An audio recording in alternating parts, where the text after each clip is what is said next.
Welcome, everyone. Welcome. Thank you for joining us today. We are here for the Bebe Moore Campbell Minority Mental Health Awareness Month celebration. Just a little bit of housekeeping for you. You will be able to view the event today either in speaker view or in gallery view. If you choose speaker view, which is one big screen, you'll see everyone else in small thumbnails across the top. If you want to see everybody that's in the room, then you're going to choose gallery view. And the way that you choose in between those is going to the top right-hand corner of your Zoom screen and clicking on view. And then you can choose speaker view or gallery view. Okay, everyone will be muted for the duration of the program. Please know that, but we encourage you to introduce yourself in the chat, let everybody know where you're coming from, what organization you represent, and there will definitely be opportunity for you to give pledges in the chat as we move forward with the program. It is now my pleasure to bring forth your MC for today, and he is Mr. Darrell Stone. Thank you, Michelle. I appreciate that. Welcome, everybody, to the Bebe Moore Campbell National Minority Mental Health Awareness Month virtual celebration. My name is Darrell Stone, and I will be your MC for this evening, this afternoon, I should say. Today, you will be inspired and encouraged by the stories shared and the individuals honored. We hope that something you hear today may move you to help or seek help and to pledge your support for this amazing organization in whatever way your heart leads. Now, at this time, it's my pleasure to bring up Bebe Moore Campbell's granddaughter, Elizabeth Alicia Gutierrez.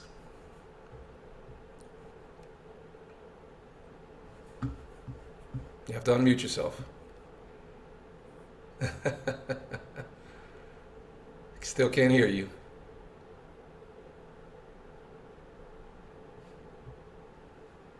It's okay. Well, we have time. You're just muted.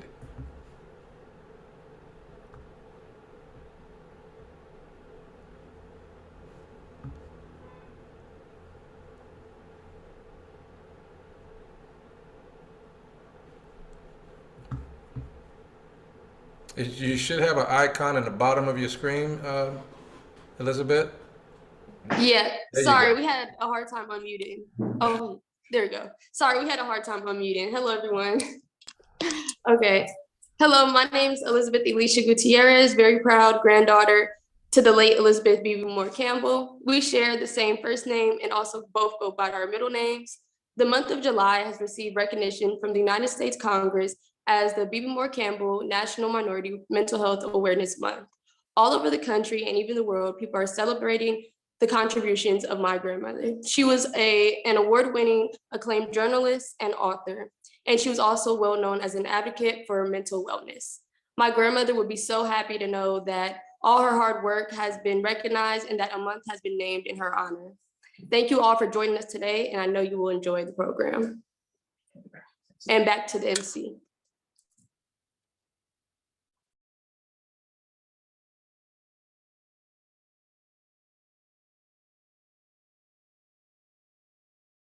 I noticed that I had myself muted and I was telling her to unmute herself. It's contagious.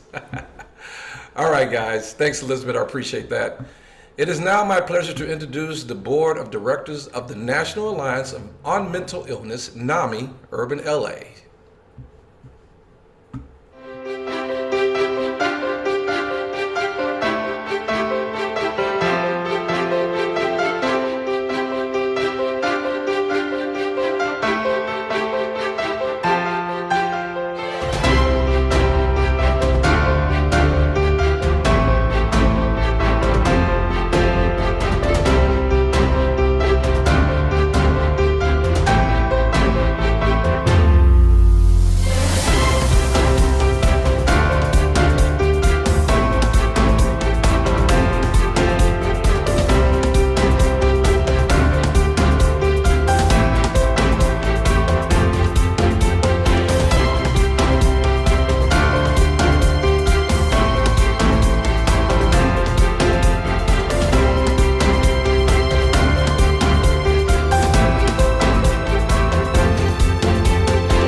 Please welcome board member and co-founder Lynn Goodlow to share the history on NAMI Urban LA and the significance of this historic month. Thank you. Hello, this is Lynn Goodlow. Along with Bebe Moore Campbell, I'm one of the founding members of NAMI Urban Los Angeles.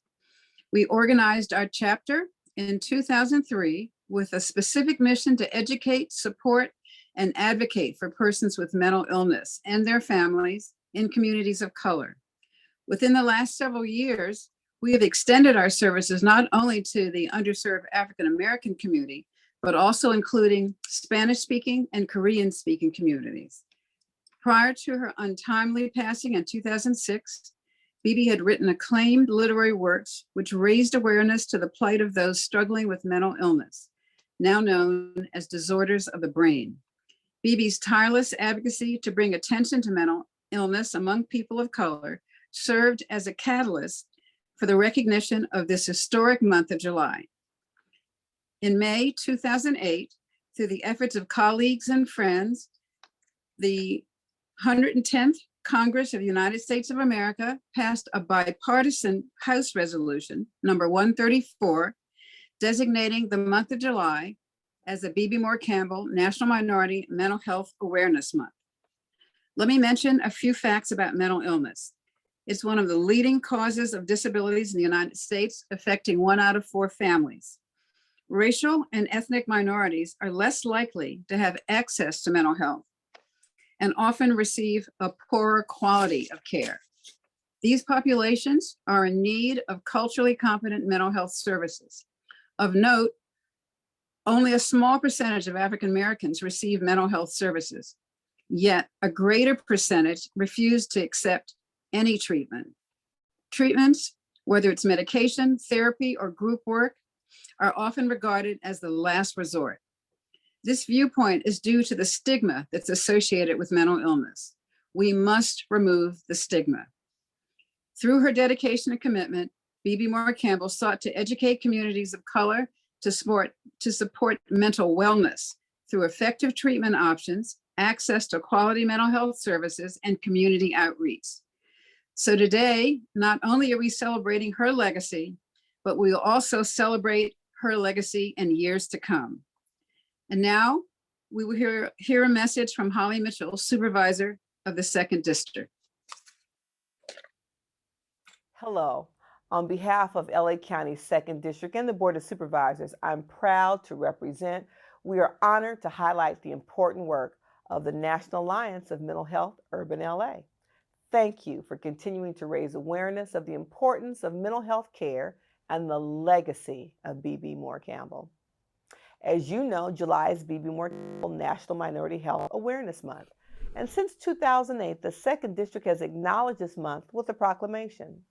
That year, the 110th Congress also recognized the month in the name of the late acclaimed author Bebe Moore Campbell for her advocacy for those with mental illness and their families. Since my time in the California legislature, I was proud to carry resolutions signifying this historic month and the need to continue building awareness through advocacy, action, and strengthening our resolve to address the many ways mental health impacts our community. We here in the 2nd District recognize that mental health challenges don't discriminate based on color or creed. We know that some of our most vulnerable populations, such as people facing homelessness, veterans in need, and individuals experiencing mental health and substance abuse disorder, continue to face the stigma associated with those issues. We have got to work together to eradicate mental health stigma and shame. And so I'm thrilled that we've continued to prioritize mental health through our ongoing partnerships and programs, including work with our Mental Health Commission and efforts to expand the Office of Diversion and Reentry mental health beds. NAMI Urban LA has had a long-standing relationship with myself and those of us here at the county in the 2nd District. I look forward to our continuing to work together in achieving your mission to serve the mental health needs of communities of color.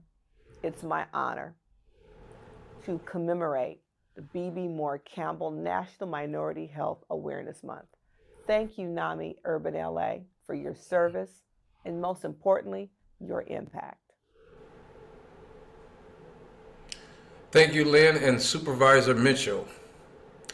At this time, I'd like to bring up board member Elsie Rumford to introduce our afternoon's keynote speaker. Elsie? Good afternoon. Oh, yes, okay. I'd like to introduce to you our keynote speaker, Dr. Kamani Norrington Sands. She is a licensed clinical psychologist with over 18 years experience providing culturally appropriate mental health services to adults and children in the community-based agencies and in schools. Dr. Norrington Sands is a magna cum laude graduate of her beloved Spelman College. She received her master's and doctorate degrees in clinical psychology with an emphasis in multicultural community clinical issues at the California School of Professional Psychology. Dr.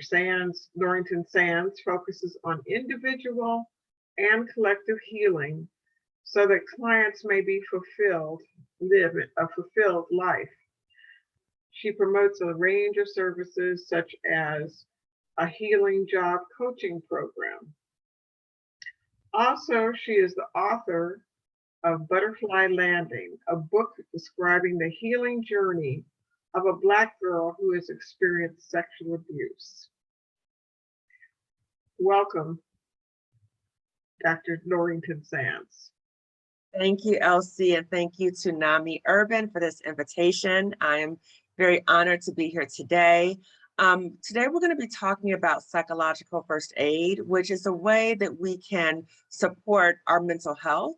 And we know, particularly during this time when so many things are going on, you know, taking care of our mental health is more important than ever. So the presentation really focuses on not only ways we can support ourselves, but how do we support our children or those that we care about? Because many times we are responsible for taking care of others as well. So we have to make sure we're well. So our objectives for today, we're going to reflect on the experiences of being a parent or guardian or someone who's taking care of someone else, not a child. We're going to provide an opportunity for reflection and conversation about ways to support your child or your children or those you care about. We're also going to learn about utilizing wellness strategies for yourself and your child or those you care about. And lastly, we're going to learn about strategies to or resources to support wellness. Next slide. So I wanted to just share with you, we're not going to watch this video, but I did want to share with you a resource called The Talk. It's by Procter & Gamble. And for many of us who live in this environment, you know, there's issues that we experience on a day-to-day basis that are traumatizing or stressful, but there's also the racial trauma. And so this video, again, is called The Talk. It's by Procter & Gamble. And you can Google it for your resource, but it's a very powerful video. I just wanted to share that with you. Next slide. So as I mentioned before, I'm going to be going over psychological first aid. And psychological first aid is something that we can all do. So you don't have to be a trained mental health professional to do psychological first aid. And so psychological first aid has been used a lot in crisis response, but we can also use it in terms of prevention. So we know at this time, we really need to dial in and tune into how we are feeling and what's going on for ourselves so that we are in a better position to help and support others as well. So I'm going to go over the different components of psychological first aid. So there's 5 components. So I'm going to break it down in terms of what you can do to support others you care about, but then also what can you do for yourself? Because we know that as we go on the airplanes, we hear all the time, we have to put on our oxygen mask first so we can take care of other people. So the first component of psychological first aid is listen. So in terms of those we care about, really paying attention to not only what they're saying, but also how they're saying it. They're nonverbal, right? Are they're looking different than they normally look? Are they saying things in a way that, you know, you may ask them a question, but it's not a level of enthusiasm or they're very detached from what they're saying. So paying attention to that and also really dial into what are they being exposed to? What are they seeing in the media? And we know that there's so much stuff in the media right now that can be very depressing. So really tuning into what are people being exposed to, and particularly on social media, because if you have young people, a lot of times their world, really revolves in many ways around social media. So really dialing in and tuning in and asking them, or just monitoring what they have access to on social media. And then for ourselves, recognize that even as we are caretaking or supporting others, or even as we're going through life and doing what we need to do, we need to check in with ourselves to see how are we feeling. So there's an author who talks about the body keeps score of everything that we go through. So even though we think that we're doing everything, we're on top of everything, we're checking off all the boxes, our body really holds a lot of the stress and the tension. And it's very important that we check into it, but we also make sure we do things to really take care of ourselves, right? Because our body is holding on to all of that. So in what ways are we recognizing, what are our warning signs that we are becoming depleted, right? What are warning signs that we are feeling unhappy or stressed? And when we are feeling that way, in what ways do we allow ourselves permission to get the support that we might need? So the support might be from friends and family, but it also may be from a trained mental health professional, because there might be times where we go to our friend, family, or even our church, and there's a need for additional support. It's important for us to give permission for ourselves to get the support. And sometimes think about, we may get the support for others in terms of mental health services, but not do that for ourselves. So really giving ourselves permission to get mental health support for ourselves. Next slide. The second component of psychological first aid is protect. So for those we care about, we are very mindful, and in particular during COVID, of talking about safety things, right? So that the precautions, but also being mindful of what are they being exposed to that might be harmful to them. So if you have young children, being mindful of what are they being exposed to in your home in terms of what you're talking about or what you're looking at, because they're soaking that all in, no matter how young they are. So we have to be mindful of protecting them from certain information, and also being mindful of who is around your children or those you care about. And if you are a parent or you are raising children, think about when you tell them to do something, make sure that you explain to them why you are saying to them to do something, okay? So I know for me, my husband and I have 2 sons, and so it's been very important for us to really talk to them about not only what the expectation is, but why, because they need to understand why you're saying these things, because as they go out in the world, they need to have an understanding of the connection between behavior and what the consequences are.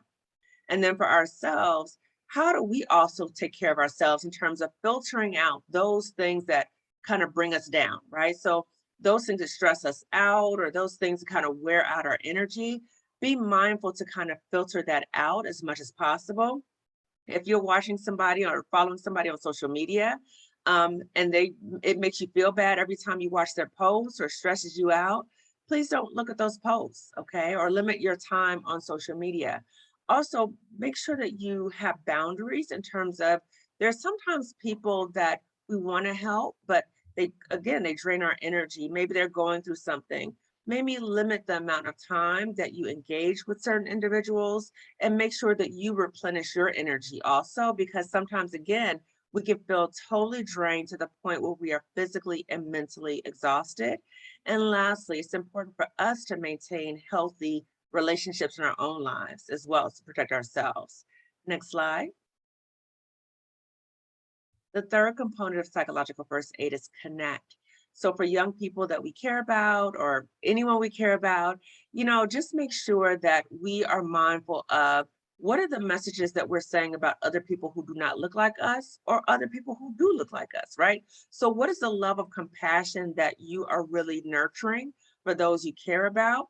Because we really want to foster community, because we know that community is a powerful protective factor in terms of mental health and mental wellness. So how are we supporting connection in terms of minimizing negative comments that we make about other people?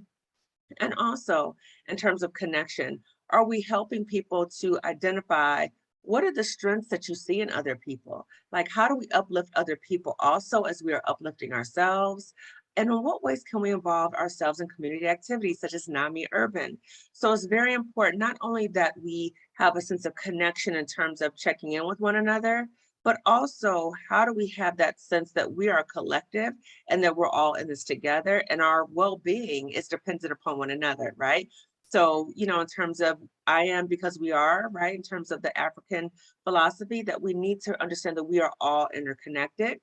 And then for ourselves, how do we connect to other people who have similar ways of thinking or being as we do? Because these people can help to motivate us. They can be our source of support. They can also help us when we kind of go left in some areas. They can say, hey, you know, maybe reconsider this, or have you thought about that?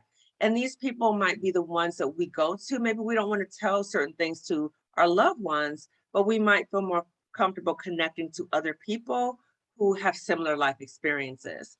And as I said before, you know, mental health professionals, that's always, you know, something that should be a resource too. And there's different ways to access mental health services. And as I mentioned before, we have to be very mindful of guarding our energy and preserving our energy. There are people that sometimes we call energy vampires. So these are people that you may care about, but when you're around them, it kind of depletes your energy because they take so much from you, but they're not giving back to you. So it's less of a reciprocal type of relationship. So again, be mindful of energy vampires in the sense of they may still be in your life and you know who they are, but you may want to minimize contact or limit the amount of contact. So let's say if a certain person calls you, know in your mind, okay, this is probably what's going to happen. I'm going to give this person 30 minutes, right? And then at the end of 30 minutes, I'm going to excuse myself from the conversation. Next slide. Okay, the second to last component of psychological first aid is model. So for those we care about, in what ways are you showing them how to address certain problems in their lives? So how are you showing them about asserting themselves, problem solving, advocating? So they need to see how to do this so that they know how to do this on their own. But sometimes they need to see you engage in the behavior first. And also, how are we modeling for them about engaging in healthy coping strategies? So we might say to them, you know, don't scream at people, you know, take a deep breath, but we don't do it, right? So we have to model the behavior that we want them to see in terms of coping strategies and also self-care. And also, in what ways are we modeling for them the image that we want them to be, right? So I give an example. Sometimes we might be with children, right? We might be a parent and driving our children around, and we tell our children to be safe and responsible and respectful to people. But then we're driving, we're engaging in road rage behaviors. So again, being sure that we are consistent with what we're saying, because our kids are watching, you know, people we care about, they're watching in terms of our behavior, in terms of can they trust really what you're saying? And really be mindful of how you're engaging with other people. Are you engaging with other people with a level of respect? For ourselves, I talked about this before. How do you model for your kids or those you care about? If someone on social media is causing you stress, pain, any kind of discomfort, how do we model for them? Maybe unfollowing these people on social media or not engaging in conversation that's destructive, okay? And then how do they see you in action? Engaging in behaviors that show them how you assert yourself, how you advocate, and how you problem solve. So for example, if you're with someone you care about, and you guys are out in public, something happens at a store, let's say maybe at a restaurant, and the person serving you was not attentive, was not, you know, respectful to you, how do you show your child or those you care about, how do you assert yourself in that situation? How you may say, I want to speak to your manager. As you're talking to the manager, that you are explaining what the issues were and advocating for what happened, and then problem solving. You know, maybe problem solving might even be, we're not going to patronize this business anymore. Okay, next slide. And the last component of psychological first aid is teach. So for those we care about, you know, really filtering out those things that are unhealthy for them, teaching them how to do that and encouraging them to do that as well. And also, in what ways are we teaching people that we care about how to navigate through life challenges, because we know throughout life there's going to be all kinds of challenges. Some might be larger than others. Some might be challenges that are impacting all of us, like the pandemic, but some of them might be more focused on the individual and the challenges that they're going through. And how do we teach them the skills so they can navigate through life? Okay. And then for ourselves, who are those individuals that we look up to who can possibly help us, learn different skills in terms of parenting or just being out in the world and being a healthy individual? And also, in what ways are we expanding ourselves in terms of always learning and growing? Are we learning different skills? Are we learning a new language? Are we doing something different that broadens ourselves so that we're always learning, like lifelong learners? We'll tell that to young people, but then we don't engage in that behavior as well. And in what ways also do we recognize that if we're caretaking for anyone, that takes a lot, that takes a toll on us, particularly if the person we're taking care of is dealing with mental health challenges. It takes a toll on us as well. And so we have to make sure that we give ourselves and that we honor ourselves and show ourselves loving kindness in the sense of even saying to ourselves, I'm doing the best I can. And know that you really are doing the best you can, but sometimes you might make a mistake, right? And it's okay. We all make mistakes, but it's also okay to go to the person and say, you know what, I'm not happy with how I dealt with that or how I approached that. I apologize. And this time, let's talk about what can be different the next time, okay? So that teaching component is important because it serves to repair relationships that sometimes when we make mistakes, right? Because we all make mistakes. Next slide. So in terms of resources, as I'm winding down, many of you may know that now the Suicide Prevention Lifeline, you dial 988. It's the Suicide and Crisis Lifeline, and it's 24 hours a day, 7 days a week, 365 days a year, right? So we know that this is a resource for us. Many times we have resorted to the 1-800 number, but now they've streamlined it. Very easy, just dial 988 on your phone. Please save this information in your phone. I can't tell you how many times I've had to give the Suicide Prevention Lifeline numbers to people who were not my clients, right? So people who know I'm a psychologist, they come to me and say, this is happening, and I provide this resource so they can share with others as well. Next slide.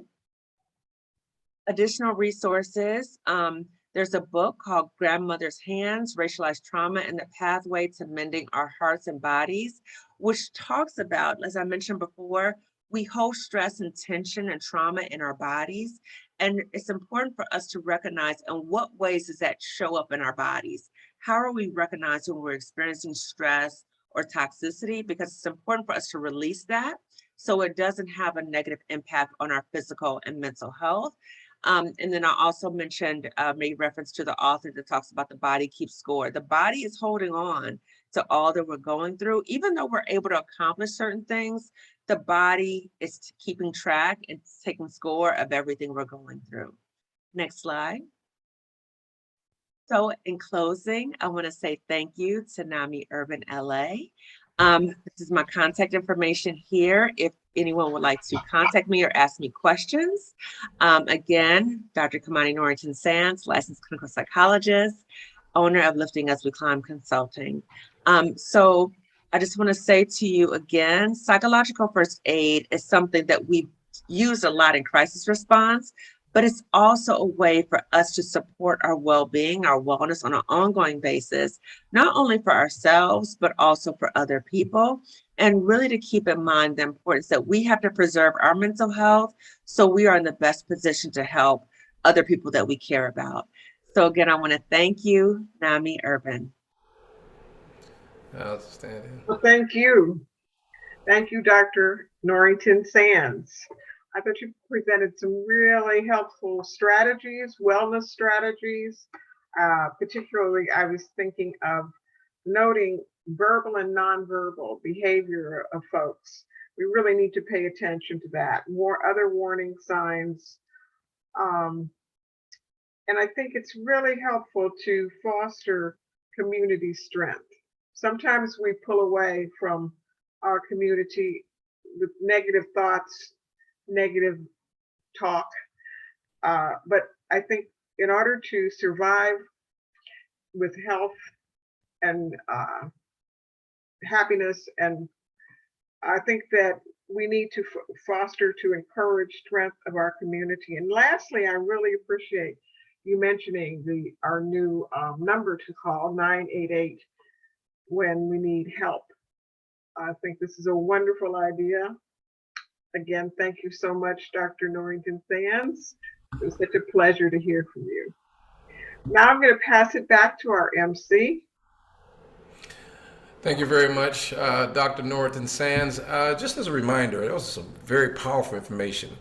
And I know we're in a virtual capacity. And as MJ shared with us earlier, you're going to be muted throughout this program in the presentation. So if you want to show appreciation by the information that's being shared, by all means, you can hold your hands up and, do a little virtual clap. We can see you on camera, or we can go with the snaps as well. And I just want to give snaps up to Dr.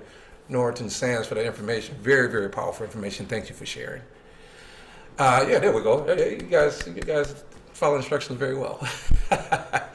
Okay, now I would like to turn your attention to a testimony from Derek Nakamoto. Hello to my NAMI Urban family. My name is Derek Nakamoto, and I was asked to give a short testimony about an experience I recently had concerning my son. I just completed a class facilitated by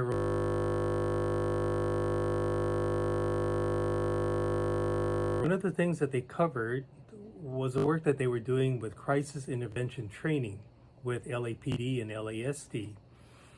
We called 911 and the officers arrived at our home 3:30 in the morning, and the experience was really amazing. They were very compassionate, empathetic. They diffused the situation, managed to calm my son down, told us what our options were. Everything was sort of fine, and they left. A few hours later, he was detained by the Redondo Beach police. And the same thing happened. They managed to contain the situation. They did not escalate it. And at the end, they talked him into voluntarily entering stabilization as opposed to them taking him in. And without their help, that would not have happened. So I couldn't help but think that the work that Rowena and Lanye have been doing is working, because what we experienced was not what I would have expected would happen. And I'm so grateful to them, to NAMI Urban, for having this class.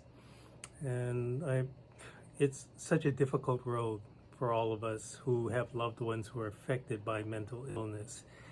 And I was lost when we got into this, and NAMI Urban really guided me with resources and places to look and a community to reach out to, and I'm very grateful. Thank you. Outstanding. So again, guys, if you feel like it, by all means, you can share your applause and your snaps. We want to thank Derek for a very heartwarming message. Moving right along, it is now my pleasure to bring up Crisis Counseling Program Counselor, Mr. Daniel Mayet.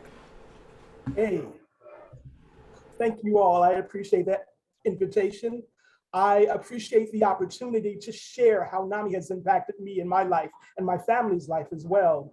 I've been affiliated with NAMI for over a decade now. My wife brought home a pamphlet from her church one day while my son was going through some difficulties. We didn't know what was going on. And this pamphlet had a NAMI family to family course. And I was kind of skeptical because it sounded like too smooth a solution, or I'm always skeptical about stuff. But anyway, so we attended the 12-week course. And if I could do this for a moment, if I could turn all the lights off, can you see me? Can you see how dark it is? This is how in the dark we were. Turning all the lights back on now. NAMI was the light switch that let us know that there was hope, that there was a reason for what my son was going through and an explanation for it. NAMI, I can't say enough about the 12-week course that just enlightened us and gave us a path to help our son, to get him the help he needs and the support he needs. And it's been this ongoing 10-year journey since being introduced to NAMI. And it's an ongoing thing, but NAMI has been by our side. Initially, I was volunteering, and then I got hired by NAMI because I wanted to give back. And I dare all of you, I dare anyone to be impacted by NAMI and not feel compelled to give back in some way. So today is an opportunity to give back, and we'll get to that later. We'll give you an opportunity to make a pledge, to donate, to share in your support, and to show your appreciation with how NAMI has impacted you. So for now, I want to take the time to introduce Mr. Ellis Gordon Jr. Mr. Ellis Gordon Jr. is the board member and treasurer and former husband of the late Bebe Moore Campbell and executor of her estate as well. So Mr. Ellis Gordon Campbell is going to come to speak, and then I'll be back. But in the meantime, it's my pleasure and my honor to introduce Mr. Ellis Gordon Jr. Good afternoon. On behalf of the family of Bebe Moore Campbell, I'd like to extend to you greetings and appreciation for your support of erasing the stigma of mental illness. As has been indicated before, Bebe was honored by the 110 Congress back in 2008 with a month because of her advocacy and her dedication to erasing the stigma of mental illness. Over the years, most of our events since the recognition of the historical moment in 2008 have been fundraising in nature. That's because we need you and your support to continue our work in erasing the stigma associated with the issues of mental illness, and to continue to educate, support, and advocate for those with mental illness and their families. Our affiliate, NAMI Urban Los Angeles, is dedicated to serving the mental health needs of the underserved communities, and particularly those communities of color. Mental illness does not discriminate on the basis of color nor ethnicity. And it is known that for those of the non-white majority and the underserved community face the greatest challenges in gaining access to appropriate services. As the treasurer of the board, which is an all-volunteer board, by the way, I can say that we, the board and the staff of our affiliate, are very hardworking folks. We know our mission, and we need your support to keep NAMI Urban Los Angeles alive and true to its purpose. And as we forge through these times, we must continue to keep the name of Bebe Moore Campbell in the month of July and strive to erase the stigma, not her name. So let us continue to celebrate July as Bebe Moore Campbell National Minority Mental Health Awareness Month, and support the purpose and the goals of NAMI Urban Los Angeles. We are counting on you. Now back to the MC. So Mr. Gordon, we thank you for that. And thank you for those words of encouragement. So Daryl, you were speaking of snaps and applause.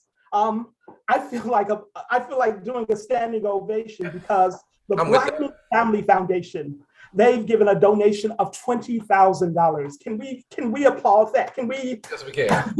That's amazing. And that's a show of their support and a show of their belief in NAMI Urban Los Angeles and the work we do.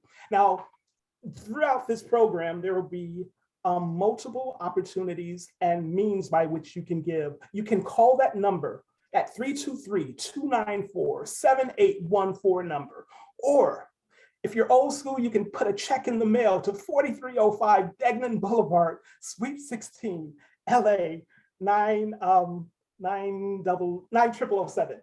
Or you can put, if you need help, if you're really old school and you need help, not just old school, I'm sorry. If you need help and support in giving a donation, you can go to PayPal down there as well, but you can ask for support and we will help you, help facilitate your donation and your pledge of support for NAMI Urban Los Angeles and the work we continue to do. I want to acknowledge some other people who've given. Again, the Blackman, that's worth repeating, the Blackman Family Foundation for their donation of $20,000. That's amazing, and that's so appreciated. So if you can commit to $1,000, that's an amazing donation as well. So we want to thank Hurdle House for a donation of $1,500. Hurdle Health. Hurdle Health is the name of the organization. They gave a donation of $1,500. That's amazing too. So thank you. Who else will give $1,000? Who else will pledge to give that amount to support the work that we do, the ongoing job that we do? Who can give $500? We want to thank NJ for for their donation. We have pledges coming in. Dr. Judy and Joe Latta. That's Doctors Judy and Joe Latta, and they've given a pledge of $500. Amazing amount, amazing show of support, and we're thankful and appreciative of that. We want to thank another support of $500, Reginald Mulry Campbell, a donation of $500. We appreciate that so much. We have another one, Michael Grant for $500. That's the MJ, Michael Grant. So your support means so much to the work we do. It's so crucial that we continue to do the work and we continue to provide support groups. I have a list of the things we do. I mentioned earlier the family to family course. It used to be a 12-week course. Now it's 8 weeks. And the information is so comprehensive in terms of how families can help their loved ones who are struggling with severe mental health issues. That course, it just covers every aspect of what you'll need to do to help navigate that path for your loved one. So I can't recommend it enough. I teach that course. I've taken that course. I've been impacted and changed by that course. My son who struggled with mental health issues, he's appreciative of my wife and I taking that course so that we could better address his needs. We also have that, we also offer that in Spanish, so the Spanish speaking community can be impacted as well. We have NAMI Family Support. Now, I was a facilitator of the support group during the COVID, and it's an ongoing thing, of course, the COVID pandemic. And we'd have people come in, call in, and they'd say, I've lost a loved one, and I'm struggling with thoughts of suicide, and I'm struggling with hopelessness. And we would provide hope and guidance for those people who were struggling. So that's why the work we do is so crucial and so important. Again, the family to family course in English and Spanish. We have support groups. We have NAMI Basics. NAMI Basics, everything we do, should I add, is free. Everything NAMI provides to the community is free and accessible to everyone who wants to take advantage of it. So the NAMI Basics is a free 6-week peer-directed education program developed specifically for parents and other family caregivers of children and adolescents who have either been diagnosed with serious mental illness, serious emotional disturbances, or who are experiencing symptoms but have not yet been diagnosed. That's an amazing course. That's a life-changing, potentially life-changing course for families, for parents who don't know what's going on with their loved one, with their young person. So yeah, that's a great course. We have the peer-to-peer course. It's a 10-week peer-led recovery education course open to any person with serious mental illness. Peer-to-peer emphasizes recovery from mental illness as feasible, supportable goal and challenges the stigma often wrongly associated with mental illness. Now, I've spoken with people who've taken that peer-to-peer course. They simply don't want it to end. It's been so life-changing. First of all, seeing other people who are struggling like they're struggling. And at some point in their life, they felt like they were the only ones with this particular type of mental health struggle, and they didn't understand what it was. But the course brought clarity to them and understanding to them. So that's why it's so important. 10 weeks and it'll change a life potentially.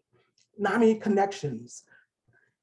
in our own voices. I want to go on, and it's so many things we offer. Parent and teacher as allies, a service program, Ending the Silence, a 50-minute program designed specifically for high school audiences. So much of what we do. And that's why we're soliciting your support and soliciting your pledge. Make a difference. Step up, commit. I have a friend who, if I can share this, I have a friend who was paying $147 for cable each month. And I was like, people aren't even doing cable anymore. People are subscribing and people are doing Hulu or Netflix or whatever. And I was like, look, kill your cable and just do Netflix. And he actually took me up on that. And I said, okay, playfully, half playfully, I jokingly said, okay, so now that leftover money, you've got to donate to NAMI. You've got to donate something to NAMI. And he took me up on that and he donated a portion of that to NAMI. So I want to thank, he knows who he is, and I want to thank him for that. But I want to make that same suggestion to you. Making a pledge, making a donation to NAMI is not something that's going to hurt many of your pockets. Do it, make a difference, make a difference and show your commitment to what we do, to the work we do. It's amazing work, it's an impactful work. How many of you want to make a difference? How many of you see people impacted daily on the street, walking? You see people talking to themselves, you see people shabbily clothed or half naked, and they're walking down the street. And you look at those people and you point and you shake your head. Those people have families. Those people have people who love them. Those people have friends who went to school with them and say, he was the bright one and he won the spelling bee and so on. We can help those people. We can offer support. This is what NAMI does. I do a resource table and I go to different fairs and festivals on behalf of NAMI, community events. And I do the resource table and we have information laid out, and invariably someone will always come to the table, some family. Even if we have 80 people come to our table and they take a NAMI pen or take a pencil or take a button, and just for the sake of taking something, we have all those people, I grant you. But we have 1 or 2 people will come to that table and they'll say, I have a loved one in a situation, I don't know what to do. And it's almost like clockwork. They'll start crying because we'll give them hope. We'll show them that there's a way to get your loved one help when they felt like I could do nothing, I'm helpless. And we show them a way. We show them this path, this simple path. And we enlighten them and say, this is what you can do. This is how you can empower yourself to help your loved one. And something goes off, just like I mentioned that light switch, something changes. And that sense of hope, I see that in their eyes. And that's, to me, that keeps me going and that keeps me doing the work that I do and keeps me motivated. But I know, so I preach the gospel of NAMI because I've lived it and I benefited from it. And this is my testimony. So I want to solicit your support.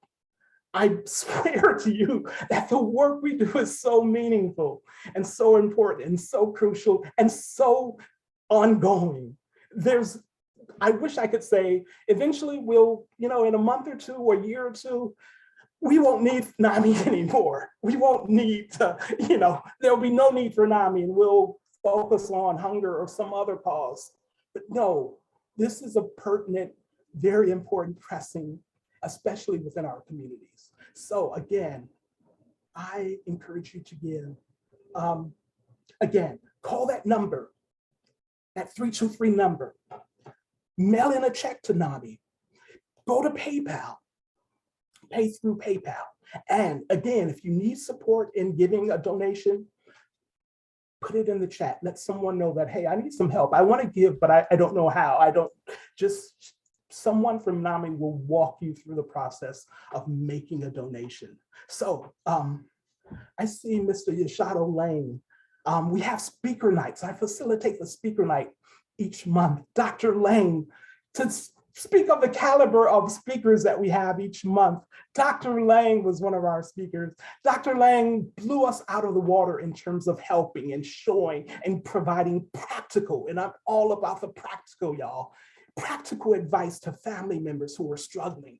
Dr. Lang masterfully interweaved his story with his professional work, and we were just blown away. And we're going to have him back. Dr. Lang, this is like a threat to you that you're coming back. But he volunteered to do so. But again, that's the caliber of speaker we have each month. And this is what NAMI is trying to bring to families and to you all each month, and give you the help, give you practical help that you need. So again, right now, we're asking for your help. We've been helping families for decades now. So now we're asking for your help. Call that number, mail that check in, put it in the chat, go to PayPal, however you need to do it, do it. So we're going to continue on, ask for your pledge, any opportunity, anything you can give. We love those big pledges. We love those 500s and thousands. Continue to give what you can give. I'm going to turn it over back to Daryl, and we're going to go on from there. But thank you for the opportunity to share, and thank you for your generosity. Thank you all. Wow.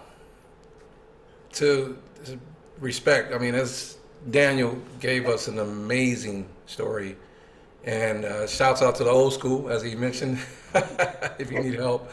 But I think this would be a good time, guys, as we talked about before, to put our virtual hands together. I think everybody needs to put their hands together for such amazing passion. And if I can just build on that for a second. All too often, we hear about stories about other people. I think Dr. Nakamoto shared a story about his son, and you heard now from Daniel personal testimonies and the passion that went behind it. All too often, when we hear about other people, we kind of pay attention to an extent until it happens to us. Your son went to jail. Well, you don't understand until it happens to you. Somebody got cancer. You don't understand until it happens to you. And now we're talking about mental awareness. And you don't understand until it happens to you. But I just, again, want to take time just to thank Daniel for an incredible story and the passion that he brings behind that. So again, guys, let's get some snaps. Hands up to that. Awesome testimony. It absolutely moved me. I missed church today, but I feel like I'm going to church today. And I want to leave you guys with one more thing, because he just touched this on my heart. As we talk about donating, there's one of my favorite scriptures in the Bible, and it says, I think it's Luke 14:28. I might be wrong, but it's in the book of Luke. And it goes like this: for much is given, much is required. So just think about that for a minute. If you have to give, then the Bible tells us in Luke 12, that's what it is, Luke 12:48. For much is given, much is required. So if you have it on your heart to give, please do so. At this time, we'll keep this program moving. I would like to hear, we're going to hear another testimony from Miss Araceli Hernandez. My name is Araceli Garcia, and my story with NAMI began about 2 years ago. I have a sister who was diagnosed with schizophrenia at the age of 14. She is currently 21 years old. She was stable, but about 2 years ago, she had a crisis, so it was a very difficult and stressful situation for the whole family. I spoke with a therapist who told me about NAMI, so I decided to contact NAMI to find that support that my family needed so much at that time. My sister and I started participating in the NAMI support groups. I thought at first she was not very convinced. Little by little, she accepted the help. I joined the family support group to let her know that she was not alone. Later, the opportunity for her arose to take the peer-to-peer class, and I took the family-to-family class. We also took the NAMI basics class together. We learned a lot. NAMI taught me to separate the person from the mental illness. Almost 2 years have passed after the crisis and since we met NAMI, and we are still here. NAMI has been our support. My sister is not only participating in the peer support group, but she has become one of the leaders of the group. She's also helping to teach the peer-to-peer class. I had the opportunity to get certified as one instructor for the family to family class, and I'm currently helping by facilitating this class. I know there are hard days, but taken by the hand of NAMI, everything has been much easier for my family. Again, another amazing story. So we want to thank Araceli for sharing that story. And again, guys, I just want to encourage you to, if you feel it on your heart to donate. I was sitting here thinking again with Daniel. Again, Daniel, I'm gonna keep referring to you. Such passion you brought behind this. How often, about show of hands, how many times have you gone down the street and you've seen people walking down and talking to themselves, and the first thing you think, because we tend to judge and not mean to, is that, oh, they on drugs. And Daniel made a good point that some of these people may just have mental health issues. So with that, again, guys, we want to just, keep in mind that, and I like what he said, this program is free. So let's help this program, and if you feel it on your heart to donate, let's donate. So we ask each of you to keep these stories in your minds and hearts. And if you haven't given yet, consider making a pledge today. You see the work that NAMI LA does and how important it is. And they cannot do it without us, obviously. So with that, let's turn our hearts and minds to celebrating some very special people who we consider trailblazers when it comes to breaking the barriers to our mental joy. Our first honoree is a husband, father, writer, a New York Times bestseller selling author, and a former pharmaceutical meteorologist in that order. His debut middle grade novel, Tristan Strong Punches a Hole in the Sky, was awarded a Coretta Scott King author honor, and it, along with the sequels, Tristan Strong Destroys the World and Tristan Strong Keeps Punching, out October 5th, is published by Rick Riordan Presents Disney Hyperion. He is the co-author of Last Gate of the Emperor with Prince Joel McConnon from Scholastic Books and the editor of the #1 New York Times bestselling anthology, Black Boy Joy, published by Delacorte Press. A Howard University graduate and Midwestern, now in North Carolina, he survives, on dad jokes and Cheez-Its for his ability to lift us through the power of story. Ladies and gentlemen, put your snaps up and hands up for Mr. Kwame Mabala. Good evening, good afternoon, whatever time zone you are in.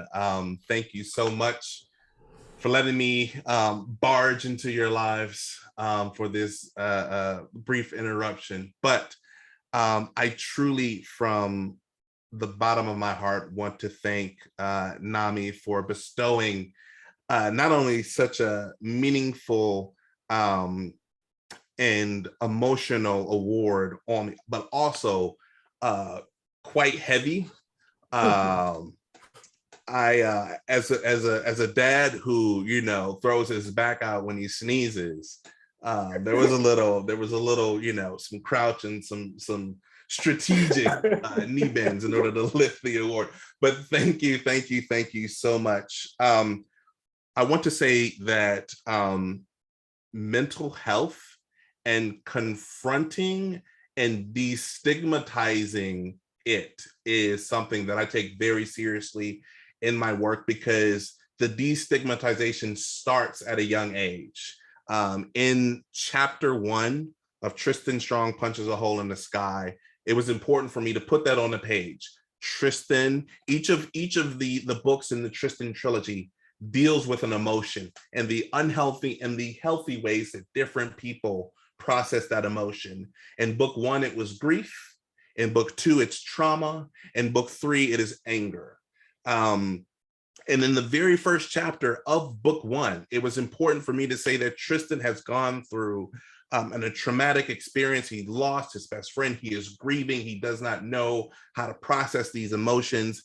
His parents recognize that, and they take him to get help.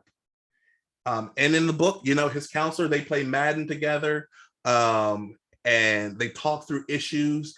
And sometimes it's a great session, sometimes it's a difficult session. But the importance is that we are addressing the issue that Tristan is facing. And Black Boy Joy, the emotion that we focus on is joy, because I believe that it is important to focus on the totality of emotions that children can experience, specifically children in the middle school, the 3rd, 4th, 5th, 6th, and 7th, and 8th grade range. At those ages, we're not even caterpillars anymore, all right? We are already in the cocoon. We are being bombarded by external stimuli, and we are unsure how we are going to process them and what it's going to turn us into. So it's important for me, as I am writing, as an author for young children, with young children that I'm, helping to raise with my wife, it is important for me to show the magnitude and the totality of emotions that we can experience, and how we can do that in a healthy way, and to recognize when we're doing it in an unhealthy way. So that's something that I'm incredibly passionate about. It is something that has touched my life. It is something that has touched the lives of my loved ones, family, friends. And so it's something that I'm going to continue to write about. And I'm going to continue to emphasize that we don't have all the answers as individuals. Sometimes we get those, comments to toughen up, man up, suck it up, and I'm here to counter that with, we can go get help. We can go get help. We can go get help. I don't have all the answers as a father, but we can go get help. I don't have all the answers as a husband. We can go get help. I don't have all the answers as a friend. I don't have all the answers as a strangers, but we can go get help. And I am so thankful that there are organizations like NAMI that exists to help facilitate that help when we need it most. So look, I have my writing timer here to let me know when I am dragging on, because I can get to the pulpit and start, preaching a little bit. So I'm going to cut myself short, but what I want to emphasize, that on behalf of myself as the author, as the co-author, and as one of 17 contributors for Black Boy Joy, thank you, NAMI, so much for this award. I appreciate it. It's going right next to the Coretta Scott King honor. So thank you so much. Outstanding. Listen, before you go, Kwame, and I want to make sure I got your name right. It's Mbalia. Mbalia. Respect to that, but before you go, I gotta make sure. I want to get that shirt, that Joy shirt. I like that. You gotta tell me, is that yours? That from your book, Black Boy Joy, or? I got it for the book, but I can't take credit for this. I am 98%, and I'll follow up with an email afterwards. I am 98% sure it comes from the website Black Men Smile. Okay. And I got your award hostage. I got two of these though. I can't wear the hoodie because it's 98 degrees outside, but the hoodie says Black Joy is revolutionary, and I wear both of those interchangeably because of the importance of it. Yeah, that's a very nice shirt, and again, award very well deserved. Again, we thank you for your testimony. So again, guys, I think with some of these testimonies, I know we say we're going to do snaps, we're going to do hand claps, but if you feel like typing in the comment, sometimes I just want to shout hallelujah and amen to some of these testimonies. So by all means, it's a big amen to some of these testimonies. Again, thank you, Kwame, for that. We're going to move on. And now for our next honoree. He is a licensed clinical psychologist who provides a variety of crisis interventions, counseling services, and assessments to evaluate the need of case management for both adults and children. His extensive experience includes serving individual families, couples, youth, severely mentally ill adults with co-occurring disorders. Having facilitated group sessions and psychoeducational classes with inmates in state correctional and Los Angeles County jail facilities, he developed and implemented a pilot program focusing on release preparation, symptom management, and psychiatric medication compliance. He currently serves as president, I should say, of the Southern California chapter of the Association of Black Psychologists. The organization's goals are to improve the qualities of training for students and professionals, improve the qualities of life of the African American communities, and facilitate healthier lifestyles by promoting and coordinating mental and physical healing. He earned a BA in psychology, minoring in African American Studies from Loyola Marymount University, and an MA and PhD in clinical psychology, both emphasizing in multicultural community clinical psychology from Alien International University, California, School of Professional Psychology. Today, he is a NAMI Urban LA honoree for enhancing access to mental health services. Ladies, gentlemen, snaps, hands, amens for Mr. Dr. Yoshado Lane. I'm sorry, Yoshado Lane. It's a tongue twister there. Thank you for this honor. Appreciate this so much. Thank you so much. I really do. Working as a supervising psychologist within the Los Angeles County Department of Mental Health, and as well as being a part of a group practice. Some of you may have heard of our group. We're called the Imada Psychology Center, and we focus primarily on delivering mental health services, focusing on people of African descent. We see everyone, but that's primarily our focus. And again, some of the things that were said earlier, like Dr. Norrington Sands' presentation, we should all take to heart. You don't have to be a licensed clinician to have an impact on someone's mental health. You can do something right now and right where you are. That's why I love NAMI.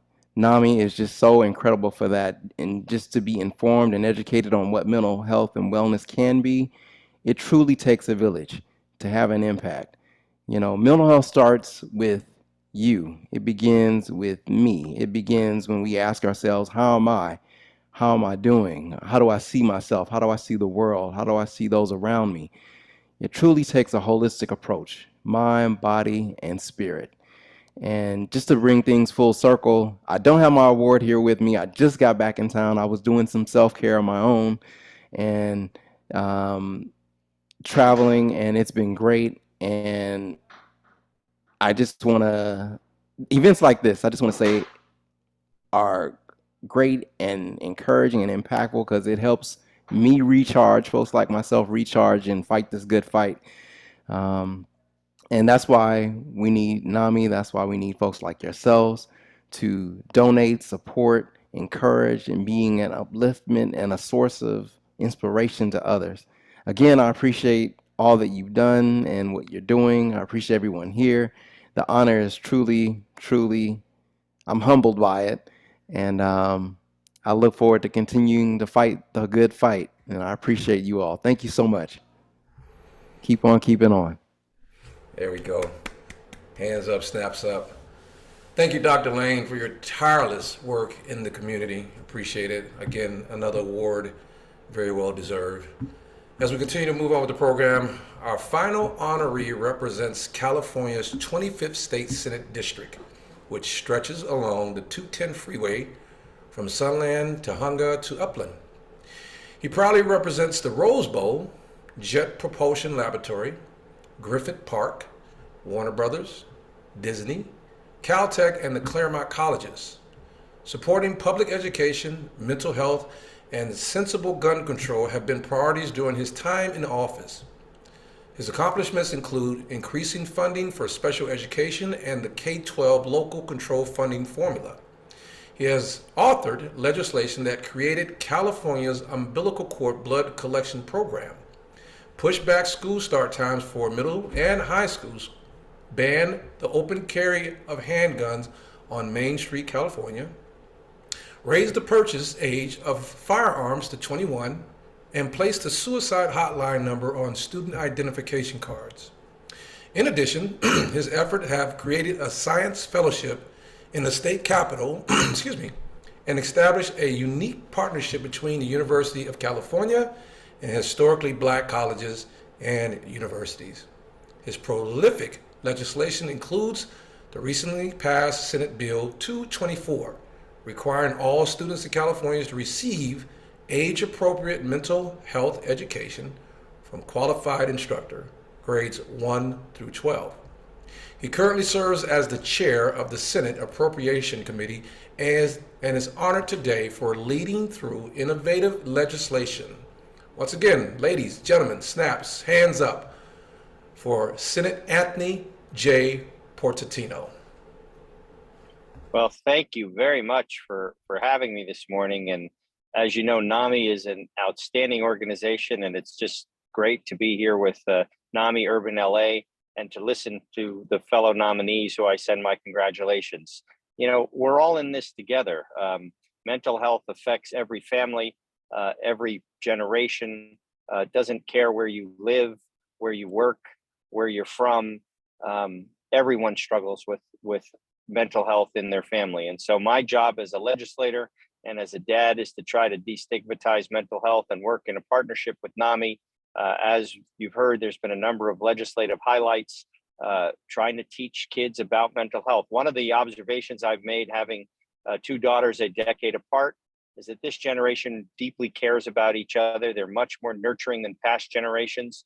And if we can arm them with more mental health curriculum and education and understanding, they can be better advocates for themselves and their peers. And I think that was a responsible thing to do, partnering with NAMI. Has been mentioned, we put the suicide hotline number on student IDs. And again, 99% of our students aren't going to need that number, but that one student out of 1,000 that needs to call somebody will get that help that they need when they make the phone call. Changing the way mental health is approached in our schools to make it an approved absence, to make mental and physical health treated the same way was important. And we were able to get that signed into law. And then, as you heard, we moved school start time back. What happens when children sleep in the morning? Their incidence of suicidal thoughts go down, their overall health and welfare goes up, their academic performance goes up. There's a huge social justice component to that as well. Children with lots of challenges in their households are the most sleep-deprived kids out there. And so they need more sleep. And by pushing school start time back, they get that extra sleep. And we've seen the cohort of students that gets the biggest benefit from late start are those students with the most challenges in their household. And so they're going to benefit as California moves to late start. As you all know, the 2 out of 5 kids coming out of the pandemic are thinking about suicide. When I was a kid 60 years ago, it wasn't that way. Society has gotten more complex, it's gotten more difficult, and we have to change with the time. So I want to show off my wonderful award that I'm proud to accept today, and very, very grateful to the partnership with NAMI California and to be recognized by NAMI Urban Los Angeles. You know, our partnership and our goals and our challenges are great, but we're equal to those challenges. And I always say to folks, you got to believe tomorrow is going to be better than today, or you don't get out of bed. And so we got to believe that tomorrow is going to be better than today. Also, there's this quest for the big impact. Everybody's looking for the big splash. And you know what? It's okay to make incremental positive change. It's okay to do something small. Opening the door for somebody, being a sensitive, good friend and a neighbor, being a shoulder for somebody to seek solace. All of those little things work together, because what affects one of us affects all of us. And Mother Teresa, the sweet nun from Calcutta, once said, "When they tell me my efforts are but a drop in the ocean, I say, isn't the ocean better off for that drop?" And so if we all put a little drop of mental health, love, and awareness in that ocean, we're going to have a big tidal wave. And then finally, many of you know that I lost an older brother to suicide. And what I learned after my brother's suicide was how many people came up to me and talked to me about their mental health struggles. And they shared their personal story about a loved one, an aunt, a brother, a son, a nephew, a grandmother. It wasn't until I joined the club of survivors that they felt comfortable to come up and talk to me. And that told me and taught me about the stigma of mental health. And we have to do better at making sure we understand it, we appreciate it, we respect it, we embrace it, and we talk about it. Just like we talk about our cholesterol or our waistline, we have to be forthright and embrace mental health just as we do physical health. And if we do, more people will get care and love and support that they deserve. So again, thank you, NAMI. Urban LA for this award and putting me on the dais with, you know, other laudable folks. We got to continue to do what we're doing, and I really appreciate the support and recognition, and we're going to continue to work together. Outstanding. Thank you, Senator Portantino, again, for a very remarkable story. Guys, if you feel free, snaps, hands, and a big amen to some of the things you said. I like, and with sincerity, you know, my condolences to your brother for loss to mental illness. So we can see that these stories touch home to some of the speakers. And again, as I shared earlier, you know, it doesn't really affect you until it happens to you, and you never know. I'm sure some of the testimonies that's been shared here today, they never thought it would happen to them. I'm sure the senator didn't think it would happen to him. I'm sure Daniel didn't think it would happen to him, or Dr. Nakamoto. And who knows? You know, I know one thing that says in the Bible, and forgive me for quoting scriptures, but if you don't know the Bible, well, everybody knows the Lord's Prayer where it says, "Our Father who art in heaven," and that one part where it says, "Thy will be done." That means it's not nobody's in this meeting's will. It's not even mine. It's His will. And we ask constantly, you know, well, is His will to be done that these things happen? It's His will. But now we're here with a program and an entity like NAMI to help toward things like this. So I'm very honored to be a part of this presentation in this virtual gathering, if you will. But thank you again, Senator, for that. Dedication, and again, to the most vulnerable population. And now, while we have recognized trailblazers in breaking the barriers to our mental joy, we would be remiss to not pause to acknowledge the hardworking men and women who dedicated themselves to NAMI Urban LA every day. So let's pause to honor those NAMI Urban LA staff.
Outstanding. So again, ladies and gentlemen, hands, and I'm gonna make sure I check everybody, see who's not clapping and snapping. Let me see here. Who's not snapping and clapping? All right, y'all better snap. Come on now. All right, guys, thanks to all of you for your commitment to the mission of NAMI Urban LA. Your contributions are immeasurable, and we thank you for everything you do. Now, let me turn it back over to my new brother. I feel like it's my new brother from another mother. All right. Mr. Daniel. Thank you, Daryl. So Daryl, I want to acknowledge a few other people who've since donated. I want to acknowledge Patrice Gaines, who donated $250, Vicky L. Saunders, $100, Joanne Jones Mussenden, $100, Laura B. Morse, $100, Lauren Allison Baton, $50, and Andrea Carter, $50. And of course, Dr. Norrington Sands donated, Patricia Cobb donated, and in honor of the life of Michael Willoughby, Marsha and Carl Douglas donated $250, and we want to stand with you in honoring his memory, Michael Willoughby. And thank you for that, Marcia and Carl Douglas, that donation. So many others have given.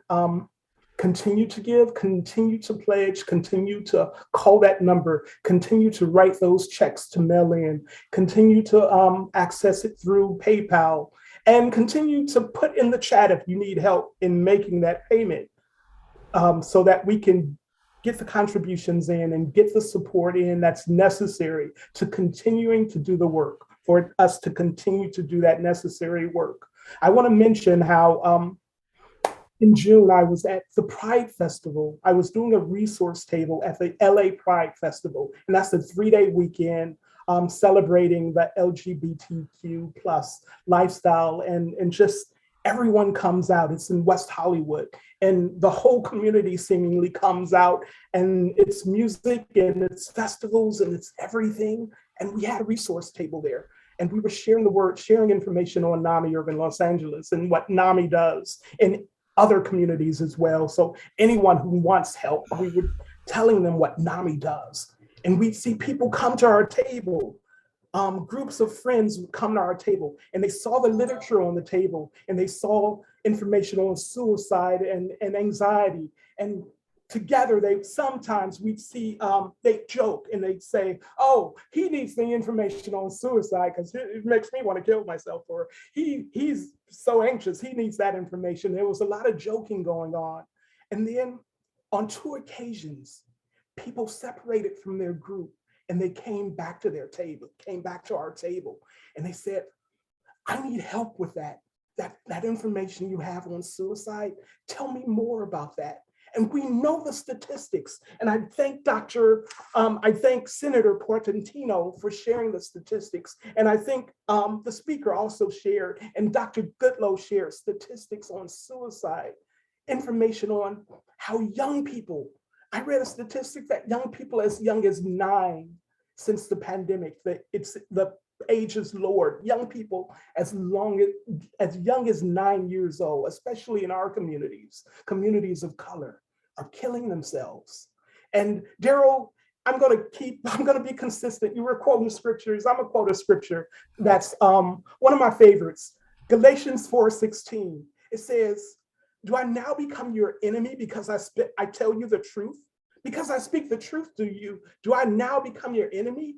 And the truth is, we're in desperate times.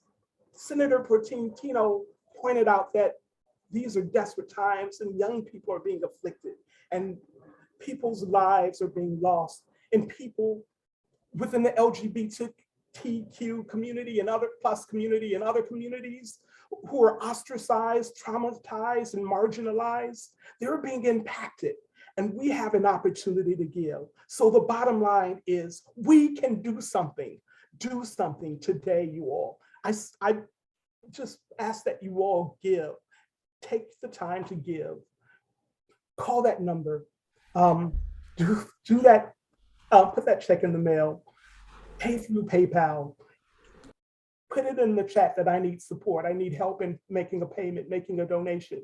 I solicit your support for continued work that we do.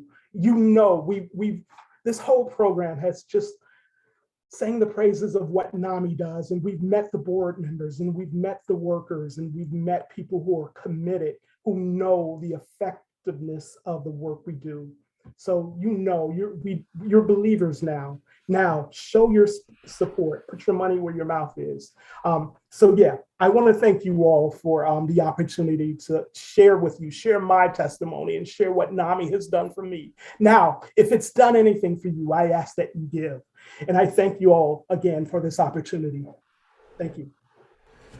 Once again, ever so passionate, Mr. Myatt. I feel like we're separated. I got to comment. You're wearing that hat like you're from the East Coast. I don't know. You got to wear it like from my brothers from Detroit. Chicago here. So here it is. Close enough. I figured. Close enough, right? I knew. Listen.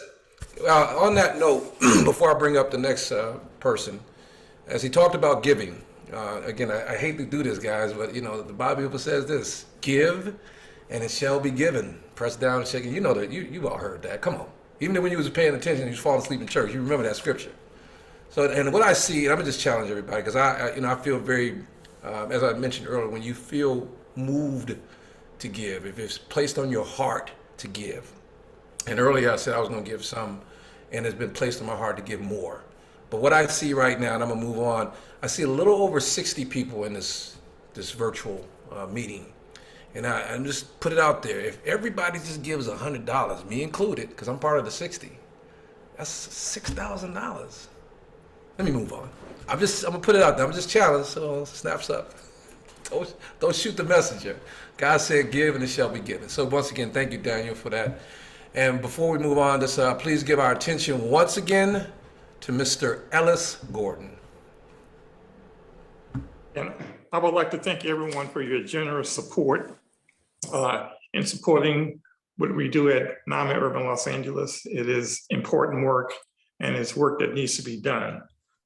In closing, I would like to give you, make you aware of 3 of BB's favorite quotes. Number 1, life isn't about waiting for the storm to pass. It's about learning how to dance in the rain. And the author is Vivian Green. Number 2, gratitude is a poem that's whispered from one heart to another. Author unknown. So from my heart to yours, thank you for participating in today's virtual event. And lastly, ring the bells that still can ring. Forget your perfect offering. There's a crack in everything. That's how the light gets in. And the author of that is Leonard Cohen. Again, thank you. We appreciate you, and we look forward to you continuing to support our efforts as we move forward. Thank you very much. Outstanding. Thank you, Mr. Ellis Gordon. I was looking at some of the comments in there. Somebody said, challenge accepted. Awesome. That warms my heart.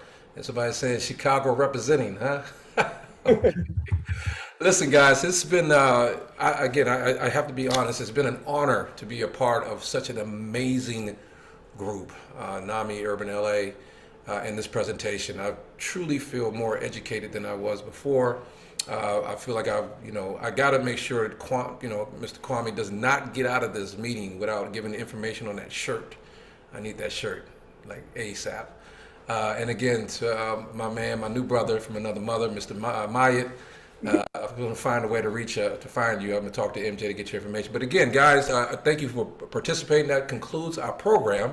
Now, before we leave, you're going to enjoy some sounds of my alter ego. Outside of doing MCing and my full-time job doing something else, I also DJ full-time. And I'm under DJ Bad Boy from the Boardroom Entertainment. So you enjoy some sounds of DJ Bad Boy. Make sure you guys give.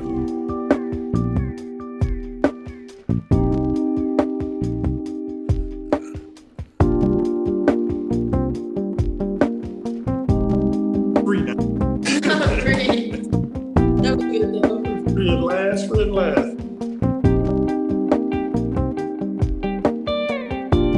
Yeah, some of y'all don't know that good music. All right.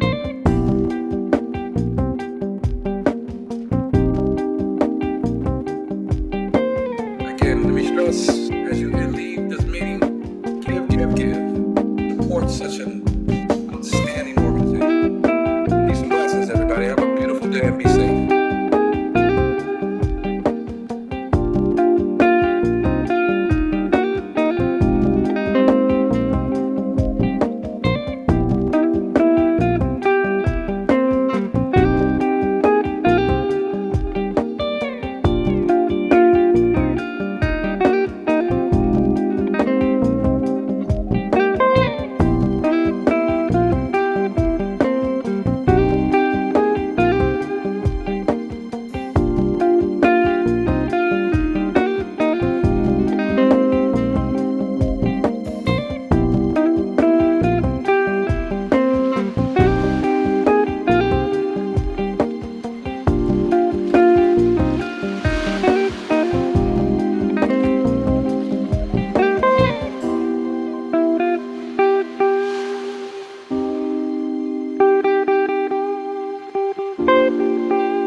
bad boy.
Thank you.